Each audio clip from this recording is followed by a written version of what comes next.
আর একটা জায়গা হলো আল্লাহ তাআলা নবী বলছেন আর একটা জায়গার নাম হলো যেখানে আমলনামা দেওয়া হবে। কিছু মানুষ ডান হাতে আমলনামা পাবে, কিছু মানুষ বাম হাতে আমলনামা পাবে। যারা ডান হাতে পাবে তারা সাকসেস, যারা বাম হাতে পাবে তারা আনসাকসেস। আল্লাহ তাআলা বলছেন ওয়া ফাআম্মা মান উতিয়া কিতাবাহু বিয়ামিনিহি ফাআম্মা মান উতিয়া কিতাবাহু বিয়ামিনিহি ফায়াকুলু হাউ ইকরাউ কিতাবিয়া ইন্নী যানানতু আন্নী মুলাকিন হিসাবিয়া ফাহুয়া ফি ঈশাতির রাদিয়া। আল্লাহ তাআলা ধারাবাহিক আয়াত দিলেন।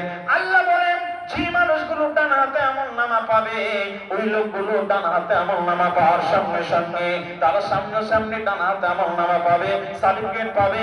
আর যখন পেয়ে যাবে লোকগুলো বলবে ফায়াকুলু হাউ ইকরাউ কিতাবিয়া, নাও নাও নাও, বাপকে বলবে নাও আমার এই আমলনামাটা দেখো, একবার পড়ে দেখো। ইন্নী যানানতু আন্নী মুলাকিন হিসাবিয়া, আমি জানতাম, আমার বিশ্বাস এটা ছিল, আমি জানতাম, আমার ইয়াকিন এটা ছিল যে একদিন আল্লাহ তাআলার সম্মুখীন আমাকে হতে হবে। ওই দিন আল্লাহ তাআলা কিছু মানুষকে জান্নাতের সার্টিফিকেট ডান হাতে দেবেন, কিছু মানুষকে বাম হাতে দেবেন। আল্লাহ তাআলা তিনি কি করবেন? কিয়ামতের ময়দানে তিনি আদালত কায়েম করবেন। ওই আদালত অর্থাৎ ওই দিনে যে মানুষগুলো হিসাব পুঙ্খানুপুঙ্খ রূপে দেওয়ার পর সাকসেস হতে পারবে ওই লোকগুলো ডান হাতে সার্টিফিকেট পাবে আর বাকি লোক বাম হাতে পাবে। আজকের দিনে আমি সফল, আজকের দিনে আমি সফল। ওগো আমার আব্বা, আজকের দিনে আমি সফল। একটা ছেলে যখন মাধ্যমিকে স্কলার পেয়ে যায়, একটা ছেলে যখন উচ্চ মাধ্যমিকে ভালো রেজাল্ট করতে পারে, একটা ছেলে যখন ডাক্তারি চান্স পেয়ে যায়, ওই দিনের খবরটা তার বাপকে দৌড়াতে দৌড়াতে এসে বলে। যদি বাইরে আছে তো ওখান থেকে সর্বপ্রথম মাকে বাপকে ফোন করে জানাই, আব্বু আমি আজকে সাকসেস হয়ে গেছি, আব্বু মা আমি আজকে সাকসেস হয়েছি, আজকে আমি ডাক্তারি চান্স পেয়েছি। ছেলেটা যখন ডাক্তারি চান্স পাওয়ার পর ডাক্তার হয়ে যায়, সে যখন এমবিবিএস পাস করে তখন আবার বলে আমি এমবিবিএস হয়ে গেলাম, আমি একজন এমবিবিএস ডাক্তার আজকে পাস করেছি, ভালো মার্কস নিয়ে পাস করেছি। এইভাবে এমডি করার সময় ছেলেটা আবার পরীক্ষা দিয়ে যখন উত্তীর্ণ হয় তখন আব্বুকে বলে, মাকে বলে আজকের দিনে আমি সাকসেস হয়েছি। বন্ধুরে ঠিক একইভাবে আল্লাহ বলছেন যে লোকগুলো ডান হাতে আমলনামা পাবে ওই লোকটা, ওই ছেলেটা তার বাপের কাছে দৌড়াতে দৌড়াতে যাবে, বলবে আব্বু আজকে আমি ডান হাতে আমলনামা পেয়েছি, আজকে আমি সাকসেস হয়ে গেছি। মাকে বলবে মা আমি সাকসেস হয়েছি, আজকে এই ময়দানে আমি সাকসেস হয়েছি। ইন্নী যানানতু আন্নী মুলাকিন হিসাবিয়া, আমি জানতাম এই দিনটা আমার একদিন আসবে, এই দিনের সামনাসামনি আমাকে হতে হবে, আল্লাহর মোকাবেলায় আমাকে দাঁড়াতে হবে। আমি এটা জানতাম, বিশ্বাস করতাম।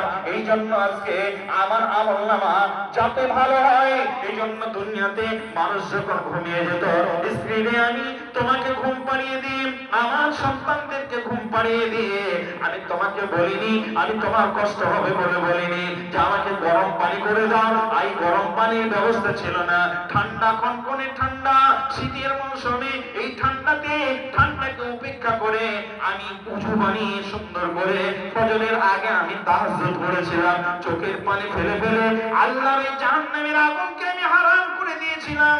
গোটা পৃথিবীতে যত সাগর মহাসাগর আছে সমস্ত পানিকে যদি একত্রিত করা হয় আর জাহান্নামের আগুনে যদি ফেলে দেওয়া হয়, জাহান্নামের আগুন আপনার বন্ধ হবে না, জাহান্নামের আগুন আপনার নিভে যাবে না। যেমন দুনিয়াতে কোনো মানুষ যদি গ্যাসের আগুনে যদি পানি দেয় ওই গ্যাসের আগুনটা যেমন নিভাতে পারে না, আপনি পুকুরে ফেলে দেবেন, সাগরে ফেলে দেবেন, তারপরেও দেখবেন গ্যাসের আগুন জ্বলছে। বন্ধুরে ঠিক একইভাবে আল্লাহ তাআলা বলছেন এর প্রসেস হলো কি, এর একটা প্রসেস আছে গ্যাসকে বন্ধ করার, গ্যাসের আগুনকে বন্ধ করার প্রসেস হলো যে দেখতে বাইর হচ্ছে হাতটা ওখানে বাড়িয়ে দিয়ে চপ করে ধরে নেন, আগুন বন্ধ হয়ে যাবে, নিভে যাবে। ঠিক একইভাবে আল্লাহ সুবহানাহু ওয়া তাআলা বলছেন জাহান্নামের আগুনকে কোনো মানুষ যদি বন্ধ করতে চায়, যদি নিভাতে চায়, তাহলে আপনার দুনিয়ার পানি দিয়ে হবে না। আল্লাহ তাআলা বলছেন গভীর রাতে উঠে যাও, আর গভীর রাতে উঠে গিয়ে চোখের পানি এক কাতরা ফেলে দাও, আল্লাহ তাআলা তোমার এই চোখের পানিকে বিফলে দেবেন না। এক ফোঁটা পানি চোখের পানিতে আল্লাহ তাআলা তোমার জাহান্নামের আগুনকে নিভিয়ে দেবেন, নিভিয়ে দেবেন, নিভিয়ে দেবেন, তুমি সাকসেস হয়ে যাবে। জি ভাই।